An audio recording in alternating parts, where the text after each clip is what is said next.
Aloha and good afternoon. Thanks for joining us here on This Is Now. We're going to begin with a look at some weather conditions across the state. It was a wet start to the Monday morning. As you can see, this is some images into our newsroom of a downed tree in downtown Honolulu near Chinatown, Mauna Kea Street. A huge tree came down earlier this morning, and in fact, it did hit a vehicle, and we talked to a witness a short time ago. But Mark, what other details do you have on this? So this is at Vineyard Boulevard near Mauna Kea Street. So you had the downed tree. City crews are on the scene right now. In addition to the tree, it also took down power lines and a light pole, which fell on several vehicles, including a trailer truck. Fortunately, no one was hurt, no injuries reported, but we spoke with the driver of one of the vehicles involved. I was just unloading my trailer for work, and we heard a loud crack. Tree came down, took the light pole with it, smashed my work truck. Blocking the whole street. How long did it take to come down from you hearing the crack until it falling down? How long did it take? 4 seconds. Just came down quick. As you heard, it all happened so fast. Take a look at that right there. That is just some amazing images of that tree onto vehicles. Again, the good news is no injuries were reported here. So that is the bit of good news there. I want to give you guys a live look outside over of this is Moanalua Freeway, our traffic camera there in the Halava area. We know of at least 2 crashes earlier this morning. Within the last hour, we learned of one of the crashes along Moanalua Freeway. EMS officials say a 29-year-old woman was seriously injured in that.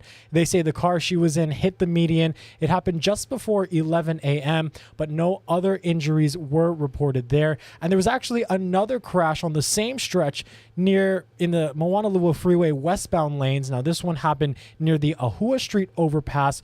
2 vehicles were involved there, but it's unclear if there were any serious injuries. But of course, as you can see, traffic is flowing. The scenes there have been cleared.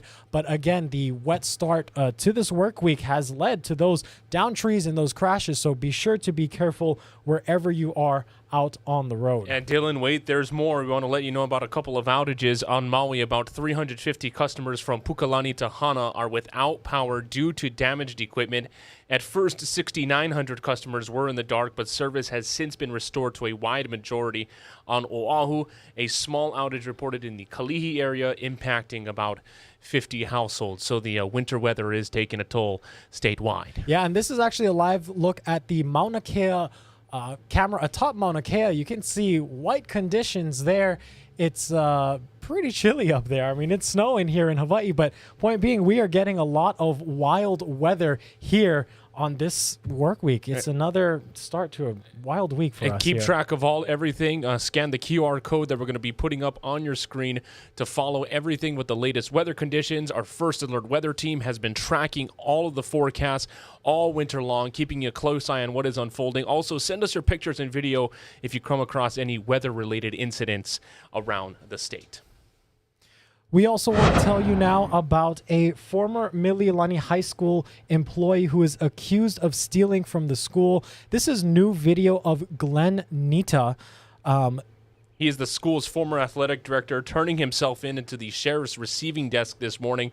Prosecutors accuse him of stealing more than $400,000 from the school's booster club.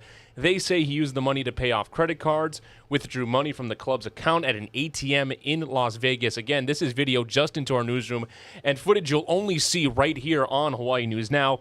Mililani High School officials called the allegations deeply concerning and said they are fully cooperating with authorities.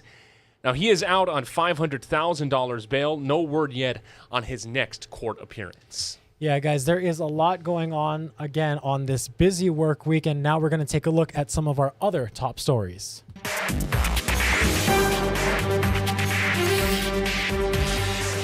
HPD has released details in a deadly motorcycle crash in Windward, Oahu. Police say speed is believed to be a factor in the crash that happened around 11:20 last night in the Punalu'u area. The motorcyclist was going up Kamehameha Highway when he lost control and slammed into a rock wall. Officials have not yet identified the man, but EMS says he appeared to be in his 50s. He was not wearing a helmet and was pronounced dead at the scene. Kamehameha Highway was closed in both directions overnight, but has since reopened. This marks Oahu's 12th traffic-related death on the roads this year. Over on Maui, a luxury yacht that ran aground at Honolulu Bay has finally been pulled off the rocks after 2 weeks. DLNR says it was scuttled in 800 feet of water. Jelani Martinez has more on the efforts. The salvage ship Kahi was able to free the 120-ton yacht Nakoa around 1 Sunday. Ideal weather conditions and a 3,300 horsepower tug made the third salvage attempt successful. DLNR credited the salvage company for their patience and seeing the job through. As the vessels were leaving, humpback whales were seen escorting the trio out. I would tell you, we were all pulling. We were all literally praying. This was a perfect day. There was no wind until after that vessel moved out. So it was clear. I think things were in alignment. I think the whales that escorted that vessel out there also wanted it out. City leaders watched as the Nakoa was pulled away. All of us up there watching felt a big sense of relief. And I'm very grateful to the state of Hawaii for their efforts in finding a salvage company who was able to do the task. The important thing was to get it removed, but the cost, I think, is being borne by the taxpayer, and that really should be the person responsible. And the Save Honolua Coalition has been keeping a close eye on the 94-foot yacht since it ran aground near the Honolua Mokuleia Marine Sanctuary. There is a scar on the shoreline rocks and part of the reef, and let that serve as a painful reminder before we all get too comfortable and forget this. Let that scar be a reminder to us that we need to make sure that we all do what we have to do to make sure this never happens again. DLNR says they'll return to the location this week to assess the damage and will work with the Attorney General's office to hold the owner of the yacht accountable. Both for the damages to the reef, the environment, all the costs associated with the removal of the vessel, as well as all the administrative costs. Definitely going to be on the lookout for the Board of Land and Natural Resources investigation meeting to hear, all what the state finds, and definitely rally testimony to support full accountability for the owner and the corporation. A former Department of Education official is set to be arraigned today on felony theft charges. Carrie Luana Klein is accused of stealing more than $7,000 from the department using DOE purchase orders and falsifying documents. The Hawaii Tribune Herald reports Klein worked as a business manager at DOE's Ka'u Kea'au Pahoa complex. Klein faces up to 15 years in prison if convicted. Happening now, a rally is underway at the Hawaii State Capitol. Midwives, birth attendants, and local parents are demanding lawmakers take action on a bill to keep the practice legal. It would extend time for them to operate under informal licensing while a more formal process of accrediting can be developed. Supporters of the bill staged a sit-in demonstration at the Capitol to get lawmakers' attention. Critics say inaction on the bill raises transparency concerns. We'll have more details on this later tonight on Hawaii News Now. The 2024 presidential campaign is still in its infancy, but candidates and potential candidates are already starting to rally. Nicole D'Antonio has the details. President Biden is meeting with some old friends today. We're the first group to really jump behind me.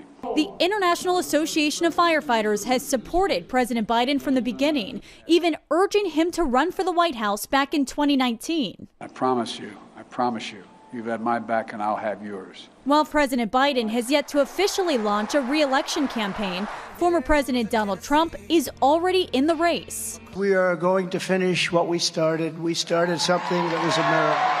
Trump rallied with supporters at the Conservative Political Action Conference in Maryland over the weekend. I am your warrior. I am your justice. And for those who have been wronged and betrayed, I am your retribution. Former President Trump's path to the Republican nomination is far from guaranteed. He's already facing competition from a former staunch supporter. I'm running for president to renew an America that's strong and proud, not weak and woke. Former UN Ambassador Nikki Haley also addressed CPAC, but Florida Governor Ron DeSantis, who has not yet announced whether he's running, did not attend. He's on a tour selling his new book. In Florida, we say very clearly, we will never, ever surrender to the woke mob. Our state is where woke goes to die. Former Maryland Governor Larry Hogan told Face the Nation that he will not seek the White House out of concern that more people in the race would help Trump win the nomination. Nicole D'Antonio, CBS News, Washington. Well, a new affordable housing complex for Kupuna is opening soon in Mo'iliili, and they're still looking for residents. Hale Makana o Mo'iliili is a 5-story complex that has about 80 studio units and 24 one-bedroom apartments. Studios range from around $550 to $1,100 a month, all based on income. A one-bedroom costs only a little bit more. Project organizers say interest has not been as high as they hoped. They say their marketing budget is limited because it's a 100% affordable housing project. AARP says getting the word out to Kupuna is challenging. The need is there. There's two problems. One is getting the information to the Kupuna. And two, once they get the information, how do they qualify? How do they fill out the paperwork? The groups that we see that are harder to reach are groups Kupuna who don't speak English as a first language. And there's a lot of them in Hawaii. Hale Makana o Mo'iliili says rentals are only for those 55 and older, earning 60% of area media income or below. You can find more information on the application process on our website. The Tennessee governor recently signed what's being called an anti-drag bill into law. But over the weekend, drag brunches continued across the state. And one Memphis business owner says they are not making any changes even after the law goes into effect. Here's Walter Murphy. Kids and adults alike came out for good food and entertainment at the weekly Rainbow Brunch at Atomic Rose on Sunday. Only 3 days after Governor Lee signed a controversial bill into law that bans or restricts drag shows in the state of Tennessee. The governor told Action News 5 on Wednesday the law is meant to protect children. Sexualized entertainment in front of children and obscenity for children is something that shouldn't happen in this state. But organizers of Rainbow Brunch in downtown Memphis say it's always family friendly. State Senate Minority Leader Ramesh Akberry says she's been to a few of them herself and never seen anything that she'd deem inappropriate for children. There are people celebrating their birthdays. There are people just there to have brunch. I mean, I thoroughly enjoyed it. You know, a really fun source of entertainment, a great place for a diverse group of people to gather. Showrunner of the Sunday tradition here at Atomic Rose, Bella Duvall, says the show will go on, despite and in spite of what she calls an attack of the LGBTQ plus community in Memphis and beyond. I am here to tell you that if someone attempts to use this law to tell me that I cannot march in the Pride Parade and Festival, I will not comply. If they attempt to tell me that I can no longer welcome children into our all ages performance in this safe space, I will not comply. And the people that were here on Sunday say they're not giving in or giving up either. We will be here longer than the state legislature. We will vote you out. Some of Hawaii's top 15 school principals were honored Sunday by Island Insurance Foundation. They're all in the running for the 17th Masayuki Tokioka Excellence in School Leadership Award. The group included leaders of public elementary and secondary schools from all 4 counties. They each received a $1,000 cash award. The award winner and 2 semifinalists will be announced at the Public Schools of Hawaii Foundation annual dinner in April. A grand prize for the top principal will be $25,000, $10,000 to keep for themselves and $15,000 toward a school project. Energy prices have been on the rise, but on this World Energy Efficiency Day, Billy V has some tips on cutting costs. Thank you very much. We're here at Halekalele, which is at 901 Pi'ikoi Street. It's right in the urban core. We're talking about energy efficiency. Hawaii Energy Executive Director Caroline Carl is with us. And Caroline, tell us about this wonderful building. This is an amazing property that's committed to clean energy, clean transportation, and energy efficiency. In its construction, they sourced all highly efficient materials. It's wonderful. In-unit, high-efficiency appliances, LED lighting, high-efficiency air conditioning, and actually the central water heating is solar water heating. Wow, not only that, but also you've got EVs here as well. Absolutely. 10 EV charging stations and EV car share for renters and for their guests. And then along with that, you've got all of these panels that are on top of the parking structure. Over 750 PV panels that power 60% of this building during the day. And it charges the EV charging during the day. So that is going directly from the sun to the car. Now, you're hoping that more buildings, more companies, more people start to think about this and take these kinds of measures. Absolutely. I mean, it is so important for affordability for our community. And Hawaii Energy is here. You can visit our website. We're here to help. We have rebates for all the things I mentioned. And we have advisors that can help you better understand what your options are.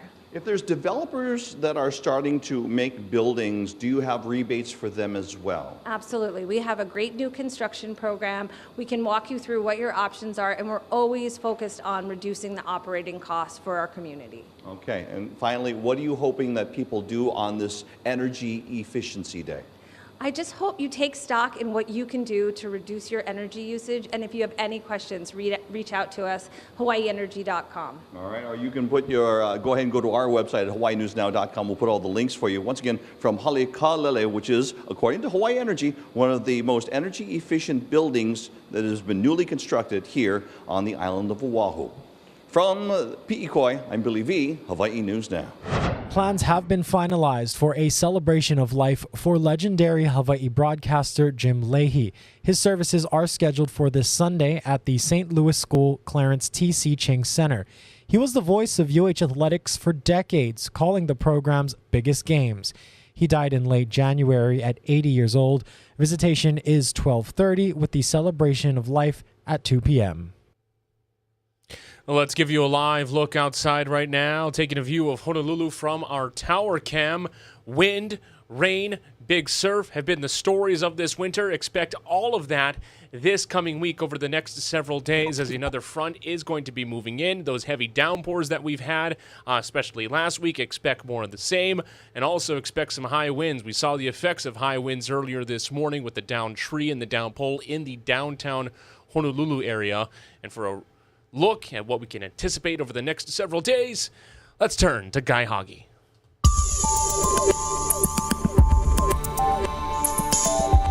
Two cold fronts will be in control of our weather for the next couple of days. This is the cold front that's over us now onto Maui County by 8 o'clock tonight. Another cold front is going to be due in to the state by tomorrow night. So that front's not going to bring a lot of rain, but it is going to be pretty wet this morning for Oahu, moving on to Maui County. And then that other front is coming in tomorrow night. So tomorrow is going to be largely a break from all the wet weather. And then by tomorrow night, it's going to be onto Kauai, moving on to Oahu by the morning and moving down the island chain as well. Now, once that front moves through, filling in strong westerly winds. So Wednesday is going to be a very windy day. Not a lot of rain, but it will be very, very windy. Wind alerts might be posted. We might get some down trees, some down power lines, that sort of thing.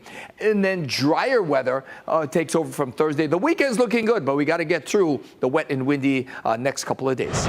Now to severe weather nationwide. A cruel winter continues in California as some communities in East Los Angeles are buried under snow. Miguel Almaguer takes us there. This morning, with California battered by more winter weather, some communities remain cut off. Up north, the Sierra Nevada blanketed by up to 5 feet of snow. And in Southern California, emergency crews are working to plow through up to 10 feet, all falling in the past week. And underneath that mound is my Jeep Wrangler, totally buried. Thousands live in the San Bernardino Mountains just east of Los Angeles, where back-to-back storms have left roadways blocked, houses buried, and people stranded for days. And now some increasingly desperate residents are running low on supplies. We have neighbors who are panicking. They're without, food, power, heat, medications. The snow even sparking fires, possibly caused by gas leaks. We've had 8 working. Back outside as we work through some technical issues right now. Again, another look over Honolulu as we try to grapple with what is happening with severe weather. As we started at the top of the show, the down tree, the down pole, and the down lines in downtown Honolulu. That was at Vineyard and Mauna Kea. Just some amazing video. And let's take a moment now to Yeah, show you what's trending online. We're actually going to go ahead and move to our next story. Mark, this is a story out of your former hometown. This is the Bay Bridge here. Majestic Bay Bridge. Majestic. Take a listen. Now we feel a little bit sad because we not see any more the lights.